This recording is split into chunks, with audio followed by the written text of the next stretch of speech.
আমরা সরাসরি চলে যাই যে আমাদের আজকের যে পোর্শন এটা হচ্ছে রিকোয়ারমেন্ট এলিসিটেশন টেকনিক। এটা আমরা দেখব। তো এটা খুবই ইম্পর্টেন্ট এবং কোর একটা অংশ আমাদের রিকোয়ারমেন্ট ইঞ্জিনিয়ারিংয়ের। তো প্রথমে দেখি আমরা আসলে আজকে কী জিনিস একটু শিখব। আমরা দেখব যে রিকোয়ারমেন্ট এলিসিটেশন কী জিনিস, রিকোয়ারমেন্টের সোর্সগুলা কি, কোথা থেকে রিকোয়ারমেন্ট সোর্স বা এগুলো কালেক্ট করি আমরা, রিকোয়ারমেন্টগুলোকে একটু ক্যাটাগরাইজ করব। যে আমরা আগে যে পড়ছিলাম কেন মডেল, সেই মডেল অনুযায়ী আমরা রিকোয়ারমেন্টগুলোকে একটু ক্যাটাগরাইজ করব। দেন আমরা কিছু এলিসিটেশন মেথড দেখব। তারপরে আসবে আমাদের বিভিন্ন টাইপের এলিসিটেশন টেকনিক। দেন আসবে যে হচ্ছে আমাদের এই প্রজেক্টের উপর ভিত্তি করে বা একটা কেসের উপর ভিত্তি করে আমাদের কি ধরনের এলিসিটেশন টেকনিক আমরা ইউজ করি। ফাইনালি একটা আমরা কেস স্টাডি দিয়ে আজকের ক্লাসটা শেষ করব। ঠিক আছে? তো প্রথমে আমরা শুরু করি হচ্ছে যে কেস স্টাডিটার হচ্ছে তোমরা অ্যাজ এ অ্যাসাইনমেন্ট হিসেবে আজকের শেষে তোমরা জমা দিবা আজকের ক্লাসের পরে। ওকে, তো আমরা প্রথমে যাই যে এলিসাইটিং রিকোয়ারমেন্ট কি জিনিস। সিম্পলি যদি বলি, এলিসাইটেশন মানে কি ব্যাখ্যা করা বা খোঁজা। হ্যাঁ, যে এটা কি, যে আসলে আমার মাধ্যমে কি করি, যে কি বানাইতে হবে, মানে রিকোয়ারমেন্টটা কি সেটা আমি খোঁজার চেষ্টা করতেছি। ঠিক আছে, যে এই যে সিস্টেম কনটেক্সট আমরা লাস্ট ক্লাসে যে পড়ছি, context boundary, system context, context diagram, এই কনটেক্সট থেকে আসলে আমাকে কি ডেভেলপ করতে হবে সেইটা জানাটাই হচ্ছে এলিসিটেশন করা, রিকোয়ারমেন্টস এলিসিটেশন। এবং সেটা কোত্থেকে, যে বিভিন্ন ধরনের রিকোয়ারমেন্টের সোর্স থেকে আমাকে নিয়ে আসতে হবে যে এক্স্যাক্টলি আমার কি বানাইতে হবে, হোয়াট আর মাই রিকোয়ারমেন্টস,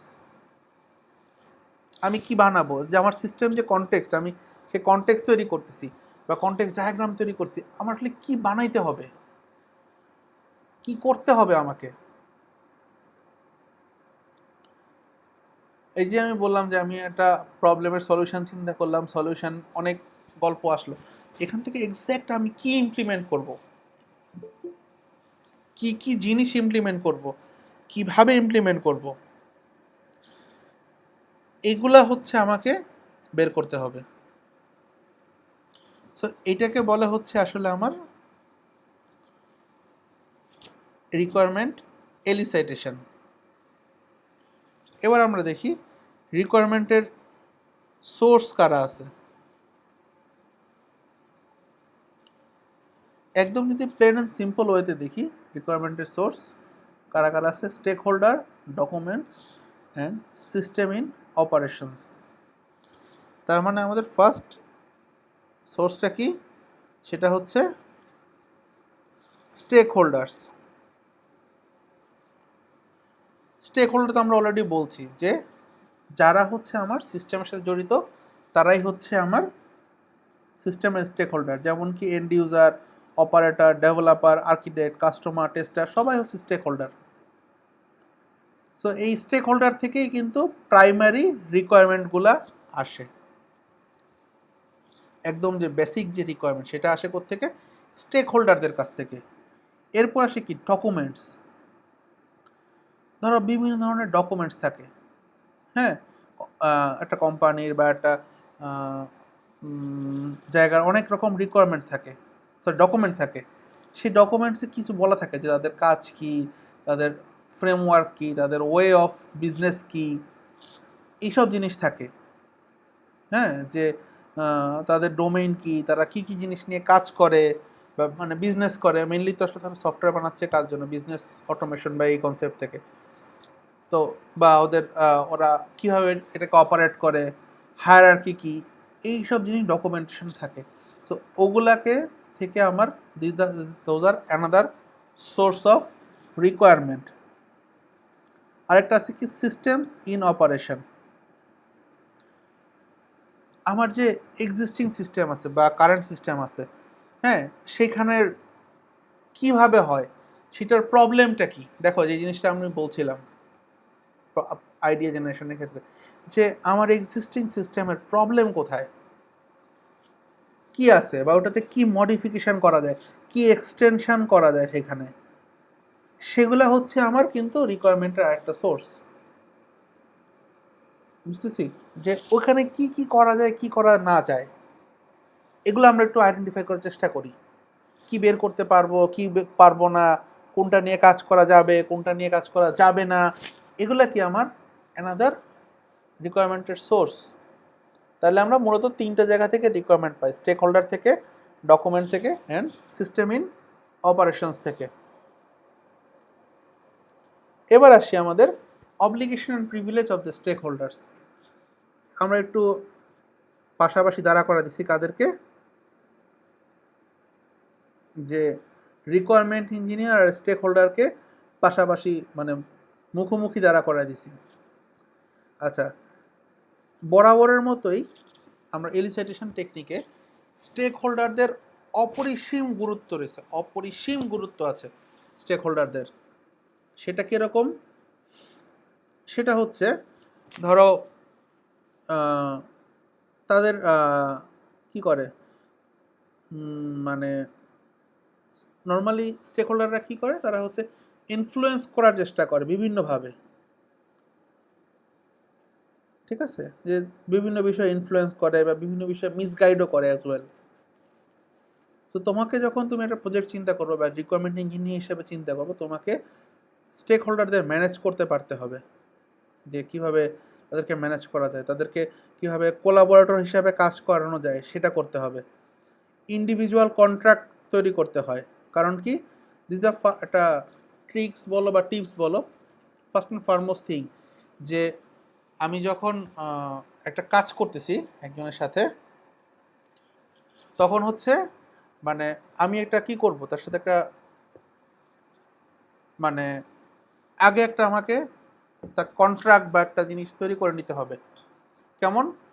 যেমন আমি একটা এক্সাম্পল দিই, আমি যখন ওই যে স্যানোফির প্রজেক্ট নিয়ে কাজ করতেছিলাম ওখানে, তখন হচ্ছে ওখানে গিয়ে হচ্ছে আমি ওখানের একজনের সাথে হচ্ছে একটু বন্ধুত্ব সুলভ, যার সাথে ধরো চা খাওয়া যায় এরকম, তাকে আমি তার সাথে একটা কন্ট্রাক্ট বা একটা ধরো তার সাথে একটা রিলেশনশিপ তৈরি করলাম। এতে করে আমার কী লাভ হলো, সুবিধা হলে আমি হচ্ছে ওখানে যে কোনো এন্ডেড সুবিধা পাই। আর আমি একটা যেহেতু আমাকে হচ্ছে আমার নিজের অফিসে না, ওই অফিসে গিয়ে প্রজেক্টে কাজ করতে হচ্ছে, ট্রাবল শ্যুট করতে হচ্ছে, আমি যেখানে হচ্ছে সারাদিন ধরে বসে থাকবো, ওখানে নিশ্চয়ই আমার আশেপাশে একটা পরিচিত মানুষও থাকা দরকার, একটা সুন্দর সম্পর্কের নিয়ে যেন কাজ করতে পারি, বা হচ্ছে যে কোনো জিনিসের অ্যাক্সেস পাই। যেমন তার কারণে হচ্ছে আমি দেখা যেত তার কার্ড দিয়ে র্যান্ডমলি আমি মেইন সার্ভার রুমে ঢুকে সার্ভার রিস্টার্ট করা বা সার্ভারের কনফিগারেশন চেঞ্জ, নানান রকম এক্সপেরিমেন্ট করতে পারতেছিলাম। তো এই জিনিসগুলো করতেছি, এতে করে কি হচ্ছে, আমার একটা কন্ট্রাক্টের মাধ্যমে তার সাথে আমি একটা এই এলিসাইটেশন বা হচ্ছে অপারেশনে হেল্প হচ্ছে। তো এবার আসি, দেখো রিকোয়ারমেন্ট ইঞ্জিনিয়ার কী করে আর স্টেক হোল্ডার কী করে। রিকোয়ারমেন্ট ইঞ্জিনিয়ার কী করে? Speak the language of the stakeholders, become thoroughly familiar with the application domain. তার মানে অ্যাজ এ রিকোয়ারমেন্ট ইঞ্জিনিয়ার তোমাকে অ্যাপ্লিকেশান ডোমেইন সম্পর্কে থ্রোলি ফ্যামিলিয়ার হতে হবে। আমি আগেও বলছি, তোমাদের ডোমেইন নলেজটা খুব বেশি ইম্পর্ট্যান্ট। আমি বানাবো, আমি যদি একটা অ্যাকাউন্টিং সফটওয়্যার বানাই, আমাকে অবশ্যই অ্যাকাউন্টিংয়ের ভালো নলেজ থাকতে হবে। রিকোয়ারমেন্ট ডকুমেন্টস তৈরি করবে, তারপরে হচ্ছে রিলেশনশিপ রাখবে, এটা তো আগেই বললাম। আইডিয়াগুলোকে ভালোভাবে প্রেজেন্ট করতে হবে। Stakeholder allow stakeholder to demand properties that make the system user friendly and simple. So মানে স্টেক হোল্ডারদের ডিমান্ডগুলোকে আমাকে এমনভাবে একটু মডিফাই বা হচ্ছে অল্টারেশন করতে হবে যেন হচ্ছে এটা ইউজার ফ্রেন্ডলি হয়।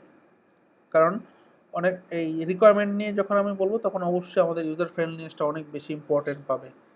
কাস্টমার যখন বলবে বা রিকোয়ারমেন্ট যখন দিবে, ওখানে অনেক কিছুতে আমরা স্ট্রিক্ট থাকি, আমরা অনেক বেশি রিজিড থাকি অনেক কিছুতে। তো ওগুলাকে তো অ্যাজ এ রিকোয়ারমেন্ট ইঞ্জিনিয়ার তোমাকে ভাঙতে হবে, ওই কনসেপ্টগুলোকে বা ওই জায়গাগুলো মানে আইস ব্রেকিং করে তোমাকে তার সাথে আপডেট করতে হবে। এবং অবশ্যই এনশিওর করতে হবে যে system satisfies the functional and quality demands of the stakeholder, যে আমি যে সিস্টেমটা বার করছি সেটা হচ্ছে যেন আমার ফাংশনাল বা কোয়ালিটি ডিমান্ডগুলোকে ফুলফিল করে। In the mean time stakeholder কী করবে, সে হচ্ছে রিকোয়ারমেন্ট ইঞ্জিনিয়ারকে এই অ্যাপ্লিকেশন ডোমেনের সাথে কিছুটা পরিচয় করায় দিবে, তোমাকে ইনিশিয়ালি হোমওয়ার্ক করে যেতে হবে, প্লাস সে কিছুটা অবশ্যই পরিচয় করায় দিবে। অবশ্যই ইঞ্জিনিয়ারকে কিছু রিকোয়ারমেন্ট দিবে, ডকুমেন্ট দিবে, তারপরে হচ্ছে ডিসিশানগুলোর ব্যাপারে হেল্প করবে, কস্ট এস্টিমেশন বা ফিজিবিলিটি অ্যানালাইসিস নিয়ে বলবে, প্রায়োরিটাইজেশন করার ক্ষেত্রে যে কোনগুলা বেশি ইম্পর্টেন্ট, কীভাবে করতে হয়, যদি অনেক টেকনিক আছে তারপরেও এইসব ব্যাপারে স্টেক হোল্ডারকে রিকোয়ারমেন্ট ইঞ্জিনিয়ারকে হেল্প করবে। Inspect the requirements that the requirements engineer documents such as prototype etcetera, যে এই যে রিকোয়ারমেন্ট ইঞ্জিনিয়ার যে ডকুমেন্টগুলো বানাচ্ছে সেগুলো ঠিক আছে কিনা সেগুলো পুঙ্খানুপুঙ্খভাবে চেক করা, চেঞ্জগুলা আনা, হ্যাঁ, বা চেঞ্জ প্রসেস কীভাবে কাজ করবে সেটা, এই জিনিসগুলো হচ্ছে স্টেক হোল্ডারদের কাজ। তার মানে রিকোয়ারমেন্ট ইঞ্জিনিয়ারদের কিছু কাজ আছে, স্টেক হোল্ডারদের মানে আমি যদি বলি অ্যাপার্ট ফ্রম রিকোয়ারমেন্ট ইঞ্জিনিয়ার যে স্টেক হোল্ডার আছে তাদেরও কিছু কাজ আছে, সেগুলো হচ্ছে আসলে দুই পোর্শনের মুখোমুখি কিছু কাজ। তো আমরা যদি ক্যাটাগরাই করি কেনর যে মডেল ছিল, সো এক্সপেকটেশন আর স্যাটিসফ্যাকশনের উপর ভিত্তি করে আমরা যদি করি যে দেখো কি আছে এখানে, আমার এখানে কয়টা পোর্শন আছে, এক পাশে আছে এক্সপেকটেশন আর এক পাশে আছে কাস্টমারের স্যাটিসফ্যাকশন, ঠিক আছে। সো যেটা একদম ওভারঅল লাইন দিয়ে যাবে সেটাকে আমি কি বলতেছি, স্যাটিসফায়ার, যে যে আমার যদি বরাবর এক্সপেকটেশন কিছু রিচ হয় কিছু রিচ না হয়, স্যাটিসফ্যাকশন থাকে আবার কিছু কম থাকে, তখন আমি কি বলতেছি, ওকে ফাইন, ওভারঅল আমি স্যাটিসফাইড।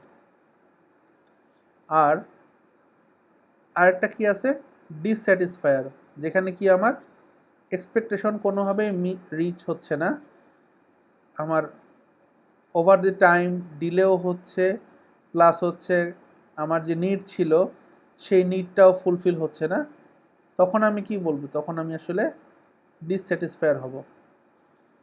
আর আমি ডিলাইটার কখন হব, যখন হচ্ছে আমার এটা ওভার দ্য এক্সপেকটেশনস, হ্যাঁ, অবশ্যই একটা সাথে একটা ইউজফুল সারপ্রাইজ থাকবে, যে ওকে ফাইন একটা সারপ্রাইজিং ইনফরমেশন থাকবে, আমার অবশ্যই সকল রিকোয়ারমেন্টসগুলা আমার এক্সপেকটেশনের মধ্যে থাকতে হবে, মানে আমি যা চাচ্ছি তা বা তার বাইরেও থাকতে হবে, এবং অবশ্যই আমার এটা মানে স্যাটিসফ্যাকশন লেভেলের উপরে হতে হবে, বা টাইমের আগে আমি পাচ্ছি, ডিলে হচ্ছে না, তখনই আমি ডিলাইটার। সেম যে আমাদের যে আগের যে মডেল ছিল কানোর, ওটার মতোই কাছাকাছি জিনিস। এটা হচ্ছে আমাদের রিকোয়ারমেন্টসগুলো ক্যাটাগরাইজিং করার ক্ষেত্রে, একটা হচ্ছে স্যাটিসফায়ার্স আর একটা হচ্ছে ডিলাইটার্স। তো ডিসস্যাটিসফায়ার জিনিসটা কি হয় আমার, এটা আমার হচ্ছে সাবকনসিয়াস নলেজে হচ্ছে, স্যাটিসফাইংগুলো কনসিয়াস নলেজ থেকে আসতেছে, আর ডিলাইটার বা ওই পোর্শনে যেতে গেলে আমাকে আসলে আনকনসিয়াস নলেজ লাগতেছে, মানে আমি এটা আসলে জানি না এটা না হবে। আর ডিস্যাটিসফায়ার আমি কখন হয়ে যাব, যখন হচ্ছে আমি আসলে সাবকনসিয়াস মাইন্ড থেকে কিছু কাজ করতেছি, মানে আমি সব চিন্তা ভাবনা করে বা লজিক দিয়ে অ্যানালাইসিস করে আমি কিছু করতেছি না, তখন আমার ডিসস্যাটিসফায়ার হওয়ার সম্ভাবনা আছে। ঠিক আছে, চলে যাই একটু, আমাদের সময় খুব বেশি নেই, এই জন্য আমরা একটু ফাস্ট যাই। এলিসিটেশন টেকনিক বা মেথড নিয়ে যদি বলি, actually recommended elicitation no universal method, কোনো থাম রুল নাই যে এক্স্যাক্টলি কী হবে না হবে, কোনটা ভালো কোনটা মন্দ, এটার কোনো আসলে থাম রুল নাই। তাহলে স্যার কি আছে, আমাকে কিছু মানে শর্ত বা কিছু জিনিস বলে দেওয়া আছে, হ্যাঁ, কি আছে, ascertaining the knowledge and requirements of the stakeholders, মানে স্টেক হোল্ডারের কাছ থেকে রিকোয়ারমেন্ট বা এই সংক্রান্ত নলেজগুলো আমাকে বের করতে হবে, এটা হচ্ছে মেইন গোল। তো এখন বের করার জন্য উপায় কি, কিভাবে বের করব, এটা তোমাকে দেখতে হবে। অনেকটা কিরকম, পুলিশ যেমন চোরের কাছ থেকে বা অপরাধীর কাছ থেকে স্বীকারোক্তি আদায় করে বা হচ্ছে তথ্য আদায় করে, এরকম ওটা কোনো এক্সাক্ট কোনো তরিকা নাই যে এই তরিকায় করলেই বলে দিবে যে অপরাধীর মুখ থেকে অপরাধ স্বীকার করানোর 101টি পদ্ধতি, এরকম কোনো কিছু নাই। বাট কিছু কি আছে, টেকনিক আছে। How and when a technique can be applied depends on the given condition. So কখন এবং কোন সময়ে কোন কন্ডিশন কিভাবে অ্যাপ্লাই করতে হবে, এই জিনিস সম্পর্কে কিছু গাইডলাইন আছে, ঠিক আছে। Applying the technique consciously, definitely আমাকে টেকনিকগুলো কনসিয়াসলি করতে হবে, হ্যাঁ। এবং কি করতে হবে, যেন আমার রিকোয়ারমেন্টসগুলো অবশ্যই কমপ্লিট এবং কম্প্রিহেন্সিভ হয়, এই জিনিসটা অবশ্যই মাথায় থাকতে হবে। আমাদের রিকোয়ারমেন্টগুলো যেন অবশ্যই অবশ্যই কমপ্লিট এবং কম্প্রিহেন্সিভ হয়, কোনো ধরনের এমবিগিউটি বা ইনকনসিস্টেন্স যেন না থাকে, এইটা মাথায় রেখে আমাকে এলিসিটেশন করতে হবে। তো অনেক ধরনের টেকনিক আছে, আমি যদি কিছু মোটা দাগে এগুলোকে বের করি, survey technique, creativity technique, observation technique, document centric technique, support technique. কিছু আছে কি সার্ভে টাইপের টেকনিক, যেমন কি ইন্টারভিউ নেওয়া, কোশ্চেনারি করা। ক্রিয়েটিভিটি টেকনিক কারা, যারা ধরো যে নতুন প্রোডাক্ট নিয়ে কাজ করে, হ্যাঁ, ব্রেন স্টর্মিং করে বা পার্সপেক্টিভ চেঞ্জ করলে কি হতে পারে সেটা অ্যানালজি টেকনিক, এগুলো হচ্ছে কি ক্রিয়েটিভিটি টেকনিক নিয়ে কাজ করে। এক এক ধরনের প্রজেক্টে এক এক ধরনের কেসে কিন্তু এক এক টাইপের বা মাল্টিপল টাইপস অফ এলিসিটেশন নিয়ে টেকনিক নিয়ে কাজ করা হয়। অবজারভেশন টেকনিক কি আছে, যে আমি অবজার্ভ করবো, একটা হতে পারে ফিল্ড অবজারভেশন, যেটা পুরো এনভায়রনমেন্ট বা ওগুলো অবজার্ভ করবো, অথবা হতে পারে কি অ্যাপ্রেন্টিসিং, যে আমি অ্যাজ এ অ্যাপ্রেন্টিস হিসাবে নিজেকে চিন্তা করব যে আমি একজন অ্যাপ্রেন্টিস, ওখানে কাজ করতেছি, সেই অ্যাপ্রেন্টিস হিসাবে আমি সিস্টেমটা কীভাবে দেখি। Document centric way, system archaeology করা বা পার্সপেক্টিভ বেসড রিডিং করা, রিইউজ করা যায় কি না, মানে আমার যে বিভিন্ন ধরনের ডকুমেন্ট আছে, সিস্টেম ডকুমেন্ট হতে পারে বা প্রিভিয়াস ডকুমেন্ট থাকতে পারে, এক্সিস্টিং সিস্টেম থাকতে পারে, এগুলোকে অ্যানালাইসিস করে বা এগুলো থেকে এলিসিটেশন করার বিভিন্ন টেকনিক আছে। আর কিছু আছে হচ্ছে সাপোর্ট টেকনিক, যেমন কি একটা মাইন্ড ম্যাপিং, এটা খুব ইন্টারেস্টিং একটা জিনিস, হ্যাঁ, মাইন্ড ম্যাপিং করা। এটা তোমাদেরকে আমি দেখানোর চেষ্টা করব, দেখাবো একটু আরও ভালো করে, হ্যাঁ, যে কীভাবে মাইন্ড ম্যাপিং করতে হয়। তো খুবই ইফেক্টিভ একটা জিনিস মাইন্ড ম্যাপিং,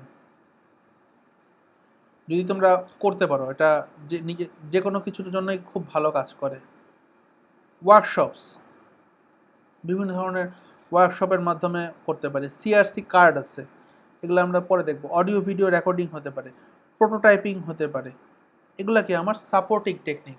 মানে আমি যখন এলিসিটেশন করতেছি, এই জিনিসগুলো আসলে এই ধরনের এই mind mapping, workshop, card, audio video recording বা প্রোটোটাইপ, এগুলো আমার কী করে আসলে সাপোর্টিং টেকনিক হিসেবে কাজ করে। আমার রিকোয়ারমেন্টগুলো যেগুলো কালেক্ট করতেছে সেগুলো ভ্যালিডেট করার জন্য বা প্রপারলি বের করে নেওয়ার জন্য, বা আমি ঠিক পদ্ধতিতে আগাচ্ছি কি না, এইসব জিনিসকে ব্যাখ্যার জন্য আমার এই টেকনিকগুলো লাগে। সো মোটা দাগে এগুলো হচ্ছে বিভিন্ন টাইপের আমার এলিসিটেশন টেকনিক। এগুলো কি স্যার বোঝা যাচ্ছে?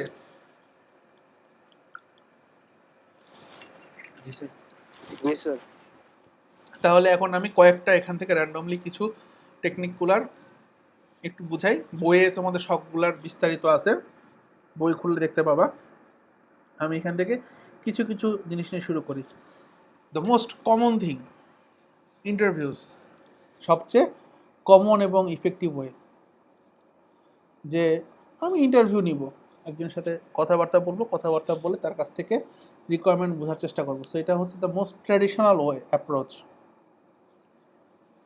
এবং ভেরি অনেস্ট অ্যাজাইল প্রজেক্টের ক্ষেত্রে এটা হচ্ছে এক্সটেন্সিভলি ইউজ হয় এই টেকনিকটা। আমরা যখন অ্যাজাইল প্রজেক্টগুলো করব তখন আমাদের ইন্টারভিউটি সবচেয়ে বেশি ব্যবহৃত হয়। কারণ কি, এতে আমরা ডিরেক্ট ইউজারের ইনভলভমেন্ট করতে পারি। তোমাদের আসলে এই যে টেকনিকগুলো আছে, এগুলো আসলে তোমাদের টেকনিকটা কি এটা কিন্তু আমরা হয়তো একটু পড়লেই বুঝতে পারবা, কিন্তু মেইন যে জিনিস তোমাদের এখান থেকে চিন্তা করতে হবে সেটা হচ্ছে কোন টেকনিক কখন কাজ করবে, কি ধরনের অ্যাপ্লিকেশন বা প্রজেক্টে কী টেকনিকটা ভালো কাজ করে। স্টিল অ্যাগেইন আমি বলতেছি, এটা কোনো থাম রুল নাই, বারবার মাথায় রেখো, এটার কিন্তু কোনো থাম রুল নাই যে এটাই ঠিক এটাই ভুল। ইউ হ্যাভ টু জাস্টিফাই, আমি এইটার জন্য এই টেকনিক নিচ্ছি, কেন নিচ্ছি, আমাকে শুধু জাস্টিফাই করতে হবে, নাথিং মোর দ্যান দ্যাট। ওকে, শুধু জাস্টিফাই করা আর কিছু না। সো ইন্টারভিউতে কী হবে, agile project make extensive use of interview as a mechanism to get direct user involvement. তার মানে অ্যাজাইল প্রজেক্টের ক্ষেত্রে ইন্টারভিউটা খুব বেশি কাজে লাগে। কেন লাগে? ডিরেক্ট ইউজার ইনভলভমেন্ট হয়, ঠিক আছে। আচ্ছা, আরেকটা জিনিস কী হয়, interviews are easier to schedule and lead than large group activities such as requirements workshop. Interview থেকে কি হয়, আমার খুব সহজে আমি ইন্টারভিউ পরিচালনা করতে পারি একটা শিডিউল নিয়ে, এবং যেটা আমাকে পরবর্তীতে ওয়ার্কশপ করানোর ক্ষেত্রে কাজে লাগে, ঠিক আছে। আচ্ছা, এখানটা ছোট্ট টিপস আছে, সেটা কি, if you are new to an application domain, interviews with experts can help you to get up speed quickly. তার মানে কি, ধরো তুমি একটা নতুন ডোমেন, ধরো তুমি আরএমজি সেক্টরে একটা অ্যাপ্লিকেশন তৈরি করো, তোমার আরএমজি সেক্টর সম্পর্কে ধারণাই নাই, যে কোনটাকে কি বলে না বলে, কোনটার কি কাজ, টার্মসগুলা কি, কীভাবে কাজ হয়, এগুলো সম্পর্কে তোমার ধারণাই নেই। এক্ষেত্রে তোমার ইন্টারভিউ হচ্ছে one of the best technique, কারণ এতে করে তুমি কুইকলি জানতে পারবা,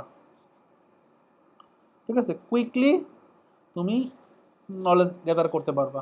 যেমন ধরো আমরা যখন কাজ করছি একটা আমি আরএমজি প্রোডাক্ট সম্পর্কে, তখন হচ্ছে এরকম বসে বসে আমার এক মামাকে নিয়ে আসছি, মামার সাথে বসে বসে হচ্ছে এগুলো নিয়ে কাজ করছি, যে আচ্ছা এটা কি, কিভাবে বানায়, বা কিভাবে সুতার মিক্সিং করে, ওকে ফাইন বুঝলাম, তাহলে এই ক্যালকুলেশনটা কিভাবে করো, ওইটা কিভাবে করো, এটা কিভাবে করো।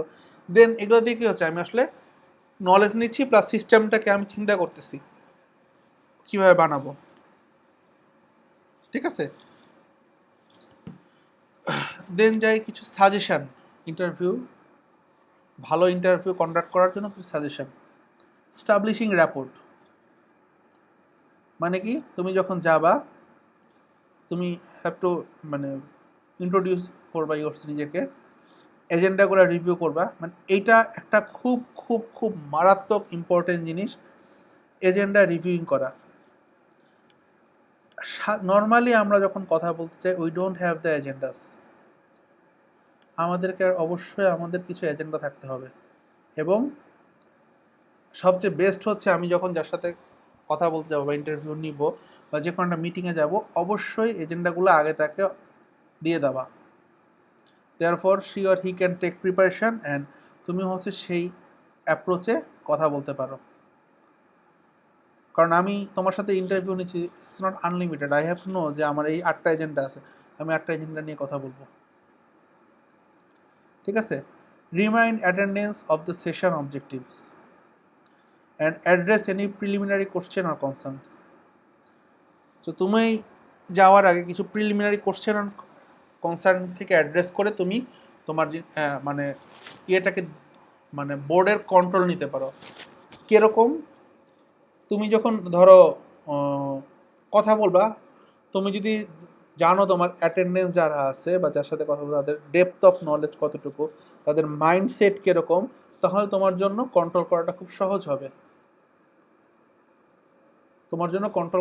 সহজ হবে, যে আমি কি এখানে একটু স্মার্টলি হ্যান্ডেল করব, নাকি আমি একটু লুজলি, মানে আমি তাদের তুচ্ছ তাচ্ছিল্যকে মেনে নিয়ে করব, নাকি হচ্ছে আমি একটু কুইক যাব, বা আমি কি ইনডেপথে ঢুকবো, বা কোন লেভেলে কথা বলবো, এগুলো সম্পর্কে ধারণা নেওয়া। তাহলে হচ্ছে তুমি তোমার কাজ করতে সুবিধা হয়, বিকজ তোমার কাজ হচ্ছে as a requirement engineer proper রিকোয়ারমেন্টটা বের করে নিয়ে আসা, এবং ফ্রম দ্য ইনিশিয়াল স্টেজ থেকেই, যেন আমি 6 মাস ডেভেলপ করার পর নতুন করে জিনিস বের না হয়। সো আমাকে ওই মাইন্ডসেটে কথা বলতে হবে। বলবা স্যার অ্যাজ এ ফ্রেশার যদি হয়, এই জন্যই তুমি ফ্রেশার হিসাবে এই জবগুলো করতে পারবে না। এগুলোর জন্য এক্সপিরিয়েন্স লাগবে, তোমার কমিউনিকেশন স্কিল লাগবে, আদার্স কিছু সফট স্কিল থাকতে হবে, তখন তোমার এই কাজগুলো করতে সহজ হবে। স্টে ইন স্কোপ, তুমি যখন থাকবা অবশ্যই তোমাদের স্কোপের ভিতরে থাকতে হবে, মানে আমার কাজের স্কোপ কি কতটুকু সেটার ভিতরে ফোকাস থাকতে হবে, এর বাইরে যাবে না। ইন্টারভিউ একটা প্রবলেম আছে, যখন আমরা এরকম একটা পার্সন বা স্মল গ্রুপের সাথে কথা বলি, সো ওখান থেকে অফ টপিকে চলে যাওয়ার অনেক অনেক বেশি সম্ভাবনা থাকে। খেয়াল করো বিভিন্ন সময় আমরা কিন্তু অফ টপিকে চলে যাই, তাই না? সো রিকোয়ারমেন্ট এলিসিটেশনের মধ্যে এরকম অফ টপিকে যাওয়া যাবে না, বিকজ তোমার এখানের প্রত্যেকটা মিনিট রিকোয়ারমেন্ট ইঞ্জিনিয়ারে খুব গুরুত্বপূর্ণ। এখানে তুমি ওই প্রত্যেকটা সময়কে মূল্য দিয়ে তোমাকে এখানে রাখতে হচ্ছে, কারণ তুমি এখানে পুরোপুরি জিনিসটা ডিজাইন করতেছো। সুতরাং তোমাকে হচ্ছে অবশ্যই স্কোপের ভিতরে থাকতে হবে। Prepare questions and strawman models ahead of time, সময়ের আগেই তোমাকে হচ্ছে কোশ্চেনগুলো প্রিপেয়ার করতে হবে। Suggest or propose ideas and alternative during elicitations, এটা খুব ইম্পর্টেন্ট একটা জিনিস। মানে হচ্ছে যখন তুমি এলিসিটেশন করতেছো বা কথাবার্তা বলছো বা রিকোয়ারমেন্ট কালেক্ট করতেছো, তখন কি তোমাকে বিভিন্ন আইডিয়া বা অল্টারনেটিভ ওয়ে বলতে হবে তোমাকে। নতুন একটা আইডিয়া হয়তো এ সম্পর্কে স্টেক হোল্ডার বা কাস্টমারের ধারণা নাই, অথবা সে জানে না, অথবা হচ্ছে সে হয়তো বুঝাইতে পারতেছে না, সেক্ষেত্রে তোমাকে হয়তো কি করতে হতে পারে, নতুন আইডিয়া দিয়ে, যে যেন হচ্ছে সেও তোমার উপর একটা স্যাটিসফ্যাকশান পায়, প্লাস তুমি যেন হচ্ছে কি বলে তোমার কাজটা করতে সুবিধা হয়। আবার হচ্ছে কিছু জিনিসের অল্টারনেটিভ করা, যে যেটা হয়তো কমপ্লেক্স বেশি হয়ে যাচ্ছে বা হচ্ছে সম্ভব না, এই জন্য কী করতে হবে, তোমার যদি ভালো প্রোগ্রামিং নলেজ না থাকে, তুমি যদি না জানো যে কীভাবে ডেভেলপ করতে হবে, ইমপ্লিমেন্ট করতে হবে, এইটা সম্পর্কে তোমার যদি ধারণা না থাকে, তাহলে কিন্তু তুমি এই আইডিয়া বা অল্টারনেটিভ সাজেশন বা প্রপোজ করতে পারবে না। ঠিক আছে? লাস্ট, ইন্টারভিউর কমন জিনিস, লিসেন অ্যাক্টিভলি। স্যার আমরা তো সকল সময় মনোযোগী শ্রোতা না। চুপচাপ থাকা মানেই মনোযোগী শ্রোতা না, খুব মনোযোগী শ্রোতা হতে হবে। এইটা খুব ইম্পর্টেন্ট, খুবই কঠিন বা একটা জিনিস, তোমাকে মনোযোগী শ্রোতা হতে হবে। তার জন্য কি করতে হবে? পেশেন্স অবশ্যই লাগবে। গিভিং ভার্বাল ফিডব্যাক, ঠিক আছে, মানে মুখোমুখি যা বলতেছে বা যখন কথা শুনছে সেটার ফিডব্যাক দেওয়া। Enquiring when something is unclear, কোনো কিছু যখন একটু ক্লিয়ার না হবে বা কিছু না থাকে সেটা সম্পর্কে ইনকোয়ারি করা, যে আচ্ছা এটা বুঝি নাই বা এটা কি হচ্ছে, এটা কি আসলে এরকমভাবে ব্যাখ্যা করছেন নাকি আপনি কি আসলে এটাই মিন করছেন। সো পরের লাইনটা যেটা, সেটা কি? রিস্টেটিং বা যেটা প্যারাফ্রেজিং বলি আমরা, the main idea of speaker's message to show your understanding of that message, যে উনি যখন একটা জিনিস বলতেছে সেটাকে আবার রিস্টেট করা, মানে আবার বলা, বা হচ্ছে এটাকে ঘুরাইয়া বলা, যাতে হচ্ছে উনি যেটা বলছে আর তুমি যেটা বুঝতেছো দুটো একই জিনিস কিনা। ঠিক আছে? এইটা কিন্তু খুবই মেজর ইম্পর্টেন্ট জিনিস, যে আমি যেটা বলতেছি আর তুমি যেটা শুনতেছো দুটো একই জিনিস কিনা। বলো স্যার এটা কি বলেন, আপনি যেটা বলছেন আমি তো সেটাই শুনতেছি না, সেটা কোনোদিনও না। তোমার ব্রেইন একভাবে কাজ করে, আমার ব্রেইন একভাবে কাজ করে, তোমার ব্রেইন একভাবে ডাটা স্টোর করে, আমার ব্রেইন একভাবে ডাটা স্টোর করে। একই জিনিস শুনে কিন্তু দুইটা ডিফারেন্ট গল্প তৈরি হয়। কীরকম দেখো, একবার ইংল্যান্ডের একটা ফ্যামিলিতে এরকম হলো যে যমজ ভাই, একজন হচ্ছে ইউনিভার্সিটির বড় প্রফেসর, আরেকজন হচ্ছে মোটামুটি ধরো একেবারেই বকে যাওয়া ক্রিমিনাল, মানে পার হয়ে মানে মাতাল হয়ে পার হয়ে থাকা একজন টাইপের ব্যক্তি। তো ওখানে এরকম ওই চ্যানেলের মধ্যে তারা এরকম কোশ্চেন করছে যে আপনারা দুইজন একই ফ্যামিলিতে থেকে বিলংস করেন, একই জায়গা থেকে আসছেন, একজন তো সুশৃঙ্খল সুন্দর জীবনযাপন করছেন, আদর্শবান, এবং এত বড় হয়েছেন, একটা সুন্দর ফ্যামিলি লাইফ লিড করতেছেন, আর আরেকজন হচ্ছে পুরোপুরি অসামাজিক বা হচ্ছে সমাজের যে অংশগুলোকে আমরা নেগলেক্ট করতে চাই, সেই অংশের মধ্যে বা অন্ধকার জায়গা নিয়ে পড়ে থাকা একটা ব্যক্তি কেন? দুজনের উত্তর একটাই ছিল। আমরা যখন খুব ছোট তখন দেখতাম আমাদের বাবা আসতো মাতাল হয়ে, সে এসে আমার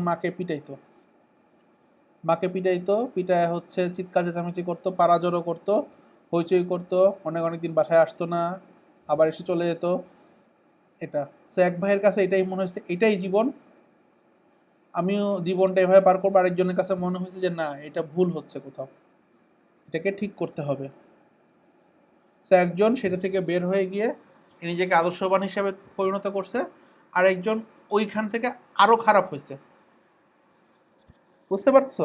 সো এই যে বলতেছি যে রিস্টেটিং করা, আমি যেটা বলতেছি আমি কিন্তু আমার মাইন্ডসেট থেকে জিনিসটা বলতেছি। তো তুমি যখন বুঝছো তুমি সেটাকে তো প্রপারলি জিনিসটা বুঝতে পারছো কিনা, দ্যাট ইজ অলসো ইম্পর্টেন্ট। এই জন্য যখন ইন্টারভিউ নিব, ইন্টারভিউ কন্ডাক্ট করার সময় অবশ্যই এই জিনিসটা করা। এবং এটা খুব কমন, আমি যেটা প্র্যাকটিস করি সবসময়, কিছু তো শোনার পরে আমি হচ্ছে একটা বলি যে আচ্ছা দেখেন না, আমি এভাবে বুঝছি জিনিসটাকে, ঠিক আছে? তখন তার জন্য কি হয়, তার জন্য ইজি হয় যে আচ্ছা ঠিক আছে, সে কি বুঝতেছে না বুঝতেছে না, নাকি ভুল বুঝতেছে, সেটাকে আমার ব্যাখ্যা করা। যেমন রিসেন্টলি বলি যে রিসেন্টলি হচ্ছে আমরা একটা বিদেশি একটা আফ্রিকান একটা স্কুলের সাথে কাজ করতেছি। স্কুল বলতে হচ্ছে ওরা ওখানে একটা মানে ডিপ্লোমা প্রোগ্রাম চালু করবে, তো এটা কনসালটেন্সি করতেছি। তো ওখানে প্রায় হচ্ছে যে সবচেয়ে বড় হচ্ছে বাধা হচ্ছে কি ভাষা, যেখানে আমাকে প্রায় কিছু কথার পরপরই হচ্ছে যে বলতে হচ্ছে যে আমি এই জিনিসটা বুঝছি, বা আমি হচ্ছে একটা দ্রুত একটা ডকুমেন্ট বা কিছু লাইন প্রিপেয়ার করে কিছু পয়েন্ট প্রিপেয়ার করে দিচ্ছি যে দেখো তুমি এই জিনিসগুলোকে বোঝাচ্ছ কিনা। যদি হয় ইয়েস, ওকে ফাইন, আমরা নেক্সট পোর্শনে যাচ্ছি। বিকজ আমি যদি অন্ধকারের মধ্যে শুরু করি, পুরো জিনিসটাই মানে বিভ্রান্তিকর হয়ে যাবে। যেমন যেটা হয় যতদিনই আমাদের হচ্ছে হোয়াটসঅ্যাপ মিটিং হয়, প্রতিবারই দেখা যাচ্ছে যে সে একটা বলতেছে আমি আরেকটা বুঝতেছি, বা আমি একটা বলতেছি সে আরেকটা বুঝতেছে। ঠিক আছে, কমিউনিকেশন গ্যাপ। তোমরা কিন্তু সফট স্কিলে কোর্সে এগুলো শেখার কথা, যে কমিউনিকেশন গ্যাপ সেটা কীভাবে মিটিংয়েজ করা যায়, কীভাবে কমিউনিকেশন গ্যাপ তৈরি হয়, কীভাবে সেগুলোকে ওভারকাম করা যায়, এই জিনিসগুলো সফট স্কিল কোর্সে শেখার কথা। হাওয়েভার আমরা এর পরেরটা যাই, কোশ্চেনারিজ। কোশ্চেনারি জিনিসটা কি, সেটা হচ্ছে আমাদের যখন আমরা সবাই কম বেশি দেখো বিভিন্ন এখন গুগল ফর্ম দিয়ে সাবমিট করতে দিয়ে দেয়, এরকম প্রচুর তোমরা কোশ্চেনারি দেখো। তার মানে কি, আমরা একটা সার্ভে করতে লার্জ গ্রুপ অফ ইউজারের কাছ থেকে দেয়ার নিড জানার জন্য, তাদের নিডটা জানার জন্য আমরা বড় লার্জ গ্রুপের কাছে এরকম কিছু কোশ্চেন দিয়ে দেই, তারা সেটা উত্তর দেয়। ঠিক আছে, এখান থেকে কী হয়, লজিক্যাল চয়েস অফ এলিসেটিং রিকোয়ারমেন্ট, তারা এখান থেকে কিছু তাদের বিভিন্ন কোশ্চেনের উত্তরের মাধ্যমে কিছু আমরা লজিক্যাল চয়েস পাই। এখান থেকে যখন আমরা রেজাল্টগুলো অ্যানালাইসিস করি, তখন ওখান থেকে আমাদের অ্যাকচুয়ালি ইনপুটগুলো বের হয়ে আসে এলিসিটেশন টেকনিক। আচ্ছা, এটা সবচেয়ে মেজর চ্যালেঞ্জ কি, preparing well written question is the biggest challenge. মানে প্রপার অ্যাপ্রোপ্রিয়েট কোশ্চেনটাকে প্রপারলি স্টেটিং করা, বা আসলে আমি যেটা বুঝাতে যাচ্ছি কোশ্চেন দিয়ে সেটা বুঝতে পারছি কিনা সেইভাবে করে কোশ্চেনটা লিখা, this is must important here. এটা হচ্ছে কোশ্চেনারির বিগেস্ট চ্যালেঞ্জ। আচ্ছা, কোশ্চেনারিটা আবার অন্য কিছু কাজে ইউজ করা হয়, কি জানি, কমার্শিয়াল প্রোডাক্টের ফিডব্যাকের জন্য, যেটা প্রোডাক্ট হচ্ছে সেটার ফিডব্যাকের জন্য কিন্তু আমরা কোশ্চেনারি করে থাকি। কিছু রাইটিং কোশ্চেনারির জন্য কিছু টিপস, ভালোভাবে যাতে কোশ্চেনারিটা লেখা যায় তার জন্য tips. Provide answer option that cover the full set of possible responses. আমি যখন অপশনগুলো দিব সেটা যেন আমার যে উত্তরগুলা ফিল আপ করবে তার যত রকম পসিবল অ্যান্সার হতে পারে সেটার সবগুলাই কভার হয়। Make answer choices both mutually exclusive and এক্সস্টিভ। তার মানে আমার যখন অ্যান্সারের যে অপশনগুলো থাকবে, মাল্টিপল অপশন যখন হবে, সেগুলো যেন এরকম না হয় যে ক খ গ ঘ, কয়ে এটা, খয়ে এটা, গয়ে হচ্ছে ক ও খ, ঘয়ে হচ্ছে কোনোটিই নয়, এরকম যাতে না হয়। মানে অপশনগুলো যেন মিউচুয়ালি এক্সক্লুসিভ থাকে। Don't phrase A question in a way that implies A correct answer. মানে আমি একটা কোশ্চেনকে এমনভাবে লিখব না যাতে হচ্ছে ওইটা আসলে উত্তরকে ইন্ডিকেট করে। ঠিক আছে? যেমন ধরো আমরা কি করি অনেক সময় কথা বানানোর কাউকে কনভিন্স করার জন্য, মানানোর জন্য কি বলি যে আহ, আচ্ছা ধরো জিজ্ঞেস না করে, যে ধরো কি খাবা এটা জিজ্ঞেস না করে জিজ্ঞেস করলাম বার্গার খাবা। তার মানে আমি কিন্তু তাকে তার মাথায় অলরেডি একটা জিনিস ইম্পোজ করে দিচ্ছি, তাকে অলরেডি বার্গারের ভিতর নিয়ে আসছি আমি, যে জানি যেহেতু সে খাবে তার মানে হচ্ছে তাকে আমি অপশনের ভিতরে নিয়ে আসলাম। মানে এটা একটা এক্সাম্পল দিচ্ছি। মানে এরকমভাবে কোশ্চেন করা যাবে না। হ্যাঁ, বা এরকম যদি লিখলাম যে রিকোয়ারমেন্ট এলিসাইটেশন মানে হচ্ছে আসলে কি, রিকোয়ারমেন্ট এলিসাইটেশন বলতে রিকোয়ারমেন্ট এলিসাইটেশন মানে রিকোয়ারমেন্ট কালেক্ট করাকে বোঝায়, তাই না? তার মানে কি, আমি যখন এই কোশ্চেনটা করছি ট্যাগ কোশ্চেন টাইপের বা এগুলো, তার মধ্যে দিয়ে কিন্তু আমি আসলে উত্তরটা বলেই দিচ্ছি। বুঝতে পারতেছো? যে বললাম যে পঞ্চপাণ্ডবের 5 জনের নাম বলো, বা হ্যাঁ, তার মানে কিন্তু বোঝা যাচ্ছে যে 5 জন বলতে হবে। আমি যদি বলতাম পঞ্চপাণ্ডব কারা, দ্যাট মেক সেন্স। আমি যখন বললাম পঞ্চপাণ্ডব 5 জনের নাম বল, তখন কিন্তু সে বুঝে গেছে 5 জন আছে। ঠিক আছে? আচ্ছা, সো এখানে একটা জিনিস থাকে কোশ্চেনের, একটা কমন জিনিস হচ্ছে লাইকার স্কেল, যেটাকে আমরা বলি লাইকার স্কেল ইউজ করা। সো এটা ইউজ করার ক্ষেত্রে অবশ্যই একটু কেয়ারফুল হতে হবে। তোমরা একটা বিজনেস কোর্সে শেখার কথা লাইকার স্কেল, যে 3 level scaling, 5 level, 7 level, 9 level ইত্যাদি অনেক লেভেল স্কেলিং আছে। যে এবং স্কেলিংগুলো 1 2 3 4 5 6 7 8 9 এভাবে স্কেলিং নাম্বারিং করে। যে আমি একটা স্টেটমেন্টের সাথে স্কেলিংটা কি, যে আমি একটা স্টেটমেন্ট দিচ্ছি, তখন কিন্তু আসলে কোশ্চেন থাকে না, স্টেটমেন্ট থাকে। কোশ্চেনের সাথে তুমি একমত কিনা, বা আমি একটা লাইন বললাম সেটা তুমি কতটুকু সমর্থন করো, এগ্রি কিনা, ডিসএগ্রি কিনা, বা হাইলি এগ্রি কিনা, বা নিউট্রাল কিনা, এগুলো হচ্ছে লাইকার স্কেল। ঠিক আছে? আচ্ছা, এবার সে use close question with 2 or more specific choices if you want to use question আর is result for statistical analysis. আমি যদি স্ট্যাটিস্টিক্যাল অ্যানালাইসিস করতে চাই তাহলে অবশ্যই আমাকে ক্লোজ এন্ডেড কোশ্চেন করতে হবে, মানে যেটার 2 বা তার বেশি অপশন থাকে। ওপেন এন্ডেড কোশ্চেনগুলো কী করে আসলে নর্মালি আমার, এটা হচ্ছে ইউজারের রেসপন্স দেখে। হ্যাঁ, ওপেন এন্ডেড কোশ্চেনের প্রবলেম কী থাকে, কমনালিটিস বের করা। যে ধরো আমি যদি ওপেন এন্ডেড কোশ্চেন দিই, যে ধরো একটা ওপেন এন্ডেড কোশ্চেন দিলাম এরকম,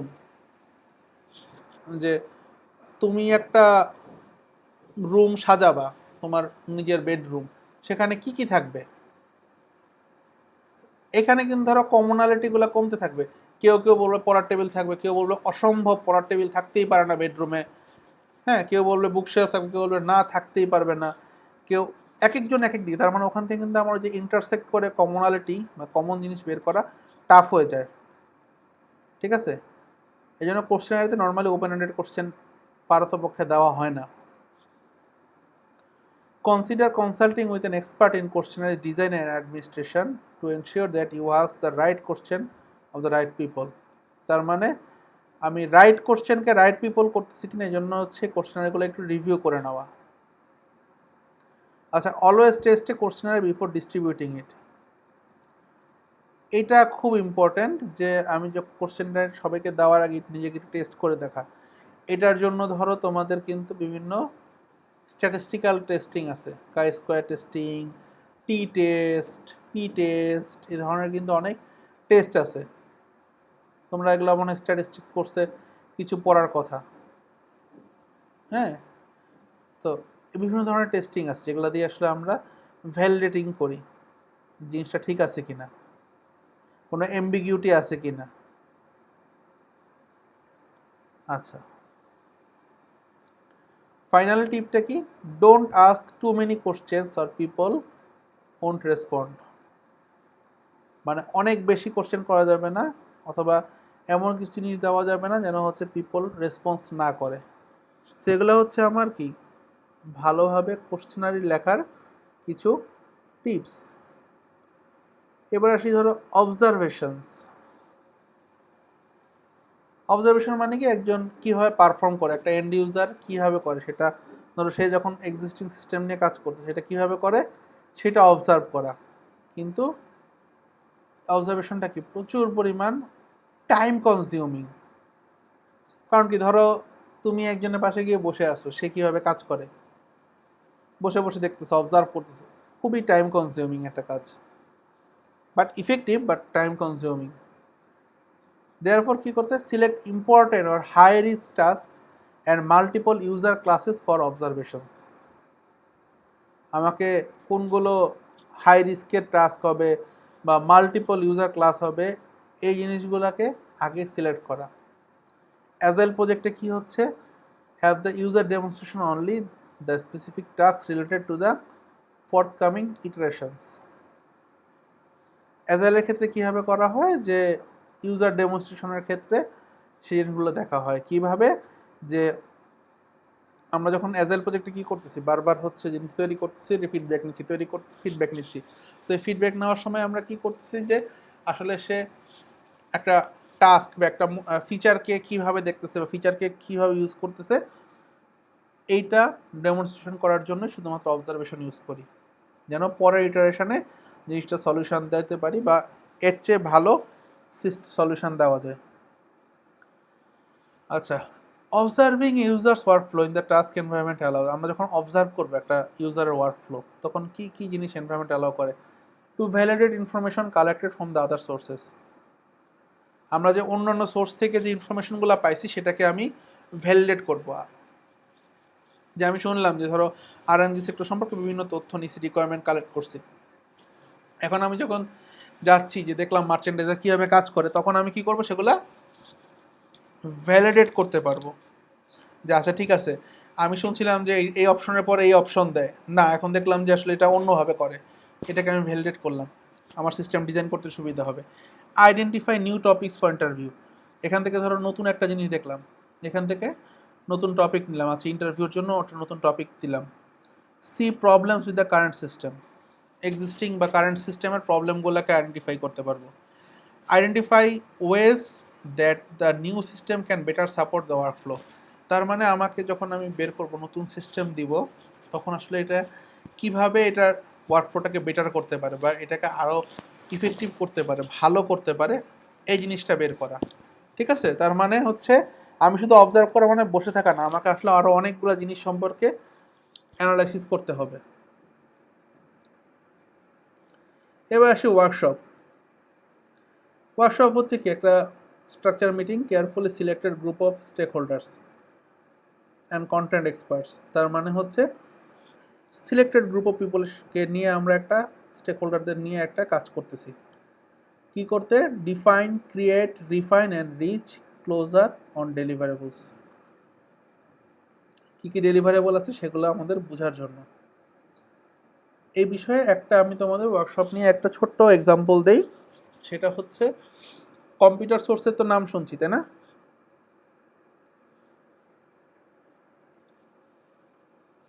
কোম্পানি কম্পিউটার সোর্স, যারা কম্পিউটার বিক্রি করে। কম্পিউটার সোর্স তো হ্যাঁ, কম্পিউটার সোর্স হচ্ছে খুব অনেক বড় একটা কোম্পানি যারা কম্পিউটার বা এরকম সিস্টেম বিক্রি করে, হার্ডওয়্যার। ওরা স্যার হোলসেল করে, রিটেলে বিক্রি করে। হ্যাঁ, মোস্টলি তাই। কম মানে ইন্ডিভিজুয়াল কম বিক্রি করে, খুচরা কম। যাই হোক, তো ওরা কি করলো, ওরা হচ্ছে একটা শ্রীলঙ্কান ফায়ারওয়াল সিস্টেম, মানে শ্রীলঙ্কার না আসলে, মানে এটা পালাল্টো আমরা বলতাম নামটা, পালো আল্টো আর কি, আমেরিকান সফটওয়্যার। মেইনলি হচ্ছে কোম্পানিটা শ্রীলঙ্কান। তো ওরা হচ্ছে এই সফটওয়্যারটা, এই ফায়ারওয়াল সিস্টেমটাকে ওরা বিক্রি করতে চাচ্ছে। তো বিশাল মানের এত বাজেটের 50-60 লাখ টাকা, মানে এত বাজেটের সিস্টেম কে কিনবে, বা একটা ফায়ারওয়ালের জন্য লাখ লাখ টাকা কে খরচ করবে? এটা ক্লায়েন্ট তো খুব বেশি না। তো ওরা কি দেখলো যে আসলে ইউনিভার্সিটিগুলোতে করা যায়। তো ইউনিভার্সিটিতে করবে, কিভাবে করবে সামহাও, যেহেতু আমরা ধরো ইউনিভার্সিটি নেটওয়ার্ক ছিল, বা আমরা ওই কি বলে সংগঠন করতাম, তাই হচ্ছে সামহাও পরিচয় হলো, প্রবলেম বললো, তখন বললাম আচ্ছা ঠিক আছে আসেন আমরা একটা সলিউশনে আসতে পারি কিনা। আপনি আমাকে এত টাকা দিবেন, হ্যাঁ, না আমি বললাম যে আপনি আমাকে 20 লাখ টাকা দিবেন বা 10 লাখ টাকা দিবেন, বলে দিলাম। তারপরে আমি আপনার জন্য কিছু সেমিনার ওয়ার্কশপ অ্যারেঞ্জ করে দিব। বলে লাভ? আমি বললাম লাভ হচ্ছে আপনি প্রত্যেকটা ইউনিভার্সিটিতে এন্ট্রি নেবেন, আমি আপনাকে ওটার যে টপ ম্যানেজমেন্ট বা স্টেক হোল্ডার ওদের সাথে পরিচয় করাই দিব, তাদের সাথে আপনার ইনডিরেক্টলি গুণগান গাইব, আপনার কি হবে, আপনি এর মধ্যে আপনি এটা কীভাবে বেচবেন এটা আপনি বের করেন। কারণ একটা ইউনিভার্সিটিতে যে কোনো একটা কোম্পানি এসে ঢুকতে চাইলে কি ঢুকতে পারে? পারে না। তা আমরা কি করলাম, আমরা হচ্ছে সিকিউরিটির উপর একটা ওয়ার্কশপ করালাম, যে আপনার ইউনিভার্সিটির যে সিস্টেম আছে বা নেটওয়ার্ক আছে সেখানে এটার ইয়েগুলো কি, ফ্লগুলো কি, সেটাতে কি কি প্রবলেম আছে, কি কি ধরনের ব্রিচিং হতে পারে, এটাতে কিভাবে আপনি ফায়ারওয়াল বসাবেন, কিভাবে এটা প্রিভেন্ট করবেন, এটা সিস্টেম কিভাবে হবে, ইত্যাদি নানান জিনিস নিয়ে একটা ওয়ার্কশপ হলো। ওয়ার্কশপে কারা থাকলো, ধরো ফ্যাকাল্টিরা থাকলো, ডিনরা থাকলো, বিশেষ করে সিএসসি আইটির ফ্যাকাল্টিরা, ডিনরা, কিছু কর্মকর্তা যারা এর সাথে আছে, এরকম সম্ভব হলে ভিসি স্যার সহ এই ধরনের একটা প্রোগ্রাম অ্যারেঞ্জ করলাম। এখন লাভটা কি হচ্ছে, এখন তাতে করে ওরা আসতেছে, আইটির লোকজন, ওখানকার যে আইটির ইয়ে আছে, মানে আইটি যে ডিপার্টমেন্ট আছে, বা ধরো যেমন সাইবার সেন্টার বা এরকম, তারাও থাকলো। তো ওদের সামনে দেখানো হলো এটা আসলে কি করতেছি, কি ফিচার বলা হচ্ছে সিকিউরিটির, পালাল্টো সফটওয়্যারের যা ফিচার আছে সেগুলাই বলা হচ্ছে। আমরা বলছি একজন হোয়াইট লাগবে, মানে সাদা চামড়া একজন লাগবে, কারণ সাদা চামড়াদের কথা মানুষ বেশি বিশ্বাস করে। আমার দেশের মানুষ, একজন সাদা চামড়াকে আনা হয়েছে, ওগুলা বলে, আমাদেরও মুখস্থ হয়ে গেছে কি বলতেছে, আমরা সেই কথা গর্ব করে বলতে পারি। তাদের কিছু গিফট টিফট দেওয়া হয়, ওয়ার্কশপ হয় সুন্দর, সবাই খুব খুশি, খাওয়া দাওয়া হয়। দিন শেষে এরাও বলে যে যারা ধরো এখানে, যে না আমাদের সিস্টেমে তো মনে হয় এই ধরনের সমস্যা আছে, বা এই ধরনের অ্যাটাক হয়, বা এই ধরনেরভাবে সিস্টেমকে বসায় দেওয়ার চেষ্টা করা হয়, নেটওয়ার্ক বিজি রাখা হয়।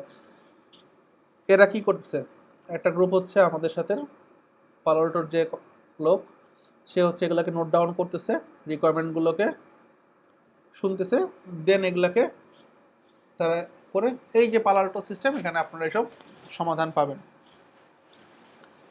তার মানে কি, ইভেনচুয়ালি যখন ইউনিভার্সিটিগুলা লিখবে যে ধরো আমরা একটা ফায়ারওয়াল সিস্টেম নিতে চাই বা কিছু, তখন তাকে আমরা ডকুমেন্ট দিয়ে আসছি, সে তখন যখন লিখবে কি কি ফিচার লিখবে, পালাল্টোর যা আছে তাই সে লিখবে, কারণ তার সামনে তো আর 10টা উদাহরণ নাই, ফায়ারওয়াল সিস্টেম কি থাকবে, রিকোয়ারমেন্টগুলো কি হবে, এগুলো তো সে জানে না। তাকে যখন আমি ডকুমেন্ট দিয়ে আসছি ফ্লেয়ারগুলো আমাদের, তখন কি সে এইটাই লিখবে। বুঝতে পারতেছো? তো this are the techniques actually, মানে আমি ইনডিরেক্টলি ইউজারদেরকে নিয়ে কীভাবে আমার ডেলিভারেবল কী হবে, কীভাবে রিফাইন করব, হ্যাঁ, রিকোয়ারমেন্টগুলোকে ডিফাইন করার কাজগুলো করে ফেলা হয়, এবং খুব অল্প সময়ের মধ্যে ডিফারেন্ট টাইপের কাজ করে ফেলা যায়। এটা হচ্ছে সুবিধা, এক এক ধরনের জিনিস বা এক এক ধরনের প্রজেক্টের জন্য এক এক টাইপের টেকনিক ইউজ করা। সো এই ইফেক্টিভ এলিসিটেশন ওয়ার্কশপ কন্ডাক্ট করার জন্য কিছু টিপস কী কী আছে, establish and enforce ground rules, fill all of the team roles, team রোলগুলো ফিক্স করা, এজেন্ডা ঠিক করা, স্কোপ রাখা, ঠিক আছে, টাইম বক্স ডিসকাশন, অবশ্যই আমাদের যখন ডিসকাশন হবে এগুলোতে অবশ্যই টাইম ফ্রেম দেওয়া, কারণ যখন ওয়ার্কশপ বা গ্রুপ ডিসকাশন হয় দেখবা প্রায় যেটা হয় যে মানে একটা ছোট টপিকে যখন অনেকে কথা বলা শুরু করে এটা টাইম অনেক বেশি লেন্দি হয়ে যায়। সো ওইটাকে অবশ্যই স্কুইজ করে নিয়ে আসতে হবে। Keep the team small but include the right stakeholders. টিমগুলো স্মল হওয়া ভালো, কিন্তু অ্যাপ্রোপ্রিয়েট বা যে মেইন স্টেক হোল্ডার তাকে নিয়ে আসা। আমরা যেটা করছিলাম যে ডিসিশন মেকার তাদেরকে নিয়ে আসা। Keep everyone engaged. ওয়ার্কশপের ক্ষেত্রে অবশ্যই সবাইকে এঙ্গেজ রাখতে হবে। ওয়ার্কশপেরই একটা স্মলার ভার্সন হচ্ছে ফোকাস গ্রুপ। ঠিক আছে, যারা কি করে একদম আরও ইন ডিটেলসে গিয়ে একেবারে ইনার আইডিয়া, ফাংশনাল বা কোয়ালিটি রিকোয়ারমেন্ট নিয়ে কাজ করে। ঠিক আছে, এটা কি ফোকাস গ্রুপটা ওয়ার্কশপের মতোই, কিন্তু এটা কি আর টু স্মলার স্কেলে হয়ে থাকে ফোকাস গ্রুপ, যে ছোট স্কেলের বা পার্টিকুলার, যেমন ধরো আমরা এখন সেলস নিয়ে কাজ করছি, সেলস টিমের লোকের সাথে বসতেছি, বা হচ্ছে এখন আমরা সাপ্লাই চেন নিয়ে কাজ করি, শুধু সাপ্লাই চেনের সাথে বসতেছি, এভাবে করে ফোকাস গ্রুপের সাথে কাজ করা। আচ্ছা, এটা কখন বেশি কাজে লাগে? Particularly valuable during developing commercial products and don't have ready access to the end users.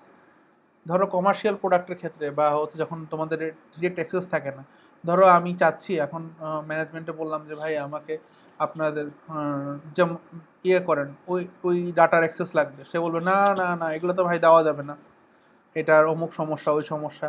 তখন কি করতে হবে? আমি যদি তখন ধরো মার্কেটিং টিমের সাথে বসলাম, বা আমি ধরো প্রোডাকশন টিমের সাথে বসছি, তখন কি আমি বিভিন্ন ওয়ার্কশপ বা ওয়ার্কশপের মতো করে তার থেকে আসলে জিনিসগুলো বের করে নিতে পারি, বা তাদের সাথে ইন্টারাকশন করে আমি কি করতে পারি, ওকে ফাইন, রিকোয়ারমেন্টগুলোকে বের করে নিয়ে আসতে পারি। বুঝতে পারছি স্যার? এটা হচ্ছে ফোকাস গ্রুপ। আর ডকুমেন্ট সেন্ট্রিক টেকনিকগুলো তো বলছি, system interface analysis, user interface analysis, document analysis. System interface analysis কি? আমার ধরো একটা এক্সিস্টিং সিস্টেম আছে, নট নেসেসারিলি সফটওয়্যার সিস্টেম, যে কোনো, তো সেই সিস্টেমটা অ্যানালাইসিস করে আমার একটা রিকোয়ারমেন্ট বের করা, অথবা আমার অলরেডি একটা ইউজার ইন্টারফেস ভিত্তিক একটা সিস্টেম আছে, সফটওয়্যার সিস্টেম, সেইটা অ্যানালাইসিস করে দেখা যে আমার এটাতে প্রস অ্যান্ড কনস কী কী করা যায় না করা যায়, নতুন কি দেওয়া যায় দেখে প্রস্তাব করা। আরেকটা হচ্ছে ডকুমেন্ট অ্যানালাইসিস, যেটা প্রথমে বলছি যে আমার নিজস্ব ডকুমেন্ট আছে কিছু, হ্যাঁ, লিগাল হোক বা সে এ ধরনের, ওগুলাকে অ্যানালাইসিস করে আমার বের করা যে আসলে কি লাগবে বা কি লাগবে না। ঠিক আছে, এবার আসি দ্য মোস্ট ইম্পর্ট্যান্ট পার্ট, বিভিন্ন ধরনের প্রজেক্ট সম্পর্কে এখানে বলা আছে, প্রজেক্ট ক্যারেক্টারিস্টিক, কোন ধরনেরটার মধ্যে কি টাইপের এলিসিটেশন টেকনিক ভালো কাজ করবে সেটা এখানে বলা। যেমন দেখো এখানে কি কি আছে, কিছু আছে মাস মার্কেট সফটওয়্যার, কিছু আছে ইন্টারনাল কর্পোরেট সফটওয়্যার, কিছু হবে কি কখনো কেসে রিপ্লেসিং এক্সিস্টিং সিস্টেম বা enhancing existing system, new application, package software, embedded system, geographically distributed stakeholder হলে তাদের জন্য সিস্টেম। এরকম বিভিন্ন রকম সিস্টেমের জন্য কোন কোন টেকনিকটা আমার ভালো কাজ করবে, কখন আমার ইন্টারভিউ ভালো কাজ করবে, কখন ওয়ার্কশপ ভালো কাজ করবে, কখন আমার কোশ্চেনারি ভালো কাজ করবে, কখন হচ্ছে এই সিস্টেম ইন্টারফেস বা ইউজার ইন্টারফেস অ্যানালাইসিস ভালো কাজ করবে। ঠিক আছে, যেমন দেখো হচ্ছে যে আমি যখন একটা কি বলে এটাকে একটা রিপ্লেস করবো এক্সিস্টিং সিস্টেম, তখন অবশ্যই আমার কি ইউজার ইন্টারফেস অ্যানালাইসিস করতে হবে। তখন কিন্তু আমার কোশ্চেনারি কাজ করবে না, তখন কিন্তু ফোকাস গ্রুপ আর কাজ করবে না, তখন কি আমার সিস্টেম ইন্টারফেস বা ইউজার ইন্টারফেস অ্যানালাইসিসগুলো কাজ করতে হবে। আবার যখন আমি নতুন অ্যাপ্লিকেশন দিব, তখন কিন্তু ইউজার ইন্টারফেস অ্যানালাইসিস বা ডকুমেন্ট অ্যানালাইসিস কোনো কাজে লাগবে না, বা তখন অবজারভেশন বা কোশ্চেনারি ওভাবে কাজে লাগবে না। তখন আমি ইন্টারভিউ নিব, ওয়ার্কশপ করাবো, তখন হয়তো আমি সিস্টেম ইন্টারফেস অ্যানালাইসিস করব। এভাবে করে আমরা কি করতেছি আসলে, বিভিন্ন প্রজেক্টের ক্যারেক্টারিস্টিক্স উপর ভিত্তি করে আমরা একটা দিচ্ছি যে কোনটার জন্য কোন ম্যাথটা ভালো কাজ করে, এটা এক্সপ্লেন করতেছি। শেষ করি যে একটা কেস স্টাডি দিয়ে ছোট্ট কেস স্টাডিটা কি একটা রেস্টুরেন্টের service and order management system. হ্যাঁ, দেখো ছবিটা যদি দেখো এখানে কি আছে, টেবিল আছে, এখানে প্রিন্টার আছে, টেবিলে টার্মিনালগুলো আছে, ওখানে ওরা অর্ডার দিতে পারে, একটা নাম দিছে ওরা রিসোর্ট। কি করে, accept orders from the hand held terminals of staff members. তার মানে ওই যে ছোটো ছোটো টার্মিনাল আছে, এখানে স্টাফরা আছে যারা হচ্ছে এখান থেকে অর্ডার দেয়। Table terminals are set on guest tables to provide the food menu, recipes, knowledge of liquor and shake and entertainment information via wireless network from the application server. তার মানে যেই টেবিলে সে বসে আছে, ধরো তুমি খেতে গেছো, টেবিলে গেছো, সেই টেবিলে এরকম একটা ছোট টার্মিনাল আছে, ধরো একটা ল্যাপটপ বা ল্যাপটপ না, ধরো একটা ওই যে কী বলে একটা আইপ্যাড বা এরকম একটা কিছু আছে, ট্যাব আছে, যেখানে তুমি মেনু টেন এসব দেখাচ্ছে, তুমি ওখান থেকে রিকোয়েস্ট দিতে পারতেছো। হাউএভার আগে অলরেডি এটা previous system was developed by a certain company several years ago. অনেক বছর আগে একটা এরকম একটা কোম্পানি এটা অলরেডি তৈরি করছিল।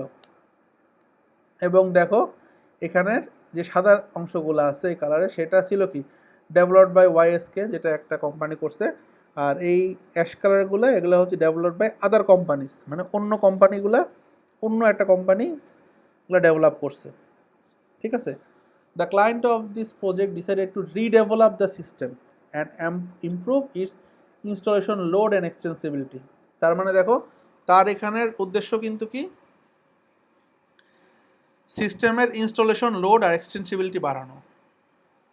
ঠিক আছে, এখন এটার অর্ডার এন্ট্রি সিস্টেমটাকে তারা রিপ্লেস করতে যাচ্ছে। ঠিক আছে, মানে যে অর্ডার এন্ট্রির যে সিস্টেমটা আছে সেটাকে তারা রিপ্লেস করতে যাচ্ছে এবং আরও স্মার্ট করতে যাচ্ছে। এই জন্য তারা একটা সিস্টেম বা সফটওয়্যার বানাবে। এখন প্রবলেমটা হচ্ছে যে ধরো এটার জন্য কী ধরনের এলিসিটেশন টেকনিকগুলো কাজ করবে, কিভাবে তুমি সেটা টেকনিকটা প্রোভাইড করবা, এবং এইটার জন্য তোমাকে আসলে মানে কি কি করতে হবে, কিভাবে তুমি এটা কন্ট্যাক্ট করবা। দিস ইজ ইওর অ্যাসাইনমেন্ট, এটা তোমরা করবা, আমি এটা আপলোড দিয়ে দিব, তোমাদের এটা আজকে করে জিনিসটা জমা দিতে হবে, এবং এটা আজকেই টাইম। ঠিক আছে, আজকের ক্লাস আজকেই টাইম, এটা লিখে জমা দিয়ে দিবা।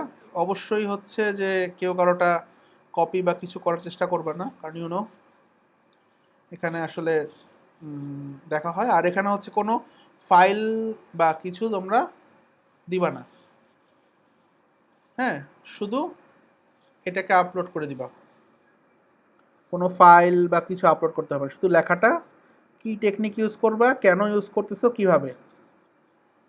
3টা কোশ্চেন, হোয়াট, হোয়াই, হাউ, এই 3টা কোশ্চেনের অ্যান্সার তোমরা দিবা। সিনারিওটা বুঝতে পারছো? ছবিটা ভালো করে দেখলে আরও ক্লিয়ার হবে। দেন তোমরা কি করবা, এটা এক্সপ্লেন করবা। এই হচ্ছে তোমাদের আপাতত আজকের ক্লাস। সো কারো কোনো কোয়ারি বা কিছু থাকলে বলতে পারো। স্যার ওইটা কি জাস্ট ক্লাসরুমে পোস্ট করব নাকি হচ্ছে কোনো ওয়ার্ড ফাইলে লিখে পোস্ট করব? আমি তো এটা বলেই দিলাম যে এটা হচ্ছে সরাসরি তোমরা লিখে দিয়ে দিবা, ওখানে কোনো ফাইল বা কোনো কিছু আপলোড করতে হবে না। Okay sir. স্যার কোশ্চেনটাও একটু রিপিট করুন, বুঝে ইয়ে চলে গেছে, নেট চলে গেছে। ভিডিওতেও আছে, আমি লিখেও দিব। এই যে সিনারিওটা, সেটার তোমাদের এই সিনারিওটা তোমরা এখন ডেভেলপ করবা। ও পুরো গল্পটা লেখা আছে, এটা আগে ডেভেলপ করা হয়েছিল, এখন তারা এই জিনিস চাচ্ছে করতে। কোশ্চেন হচ্ছে তুমি এটার জন্য কি এলিসিটেশন টেকনিক ইউজ করবা, কেন ওই টেকনিকগুলো চুজ করবা, এবং সেই টেকনিকটা কিভাবে ইমপ্লিমেন্ট করবা। এই এলিসিটেশনের ডিটেলস জানার জন্য আমাদের 2টা বই আছে, একটা সেই মাইক্রোসফটের বইটা, একটা হচ্ছে এই রিকোয়ারমেন্টের যে ইঞ্জিনিয়ারিংয়ের যে বই আছে, সেই 2টা বইয়ের 2টা চ্যাপ্টার আছে রিকোয়ারমেন্ট এলিসিটেশন, মেইন বই 2টার, সেটা দেখে সেটার থেকে সেগুলো পড়লে তোমরা আরও ডিটেলস জানতে পারবা। সো এটা হচ্ছে আজকের ক্লাসের অ্যাসাইনমেন্ট। এই সিনারিওটা পড়ে তোমাদের কি মনে হচ্ছে, এবং অবশ্যই যখন লিখবা উত্তর কারোর সাথে যদি কারোটা মিলে যায়, কারণ যেহেতু হোয়াই অ্যান্ড হাউ এটার উত্তর কোনোভাবেই মিলবে না, সো যদি কারোর সাথে কারোটা মিলে যায় দুজনে 0 পেয়ে যাবা। হ্যাঁ, কারোর সাথে কারো উত্তর মিলে গেলে সরাসরি আমি 0 দিয়ে দিব। ওকে, এনি মোর কোশ্চেন্স? স্যার হুম, স্যার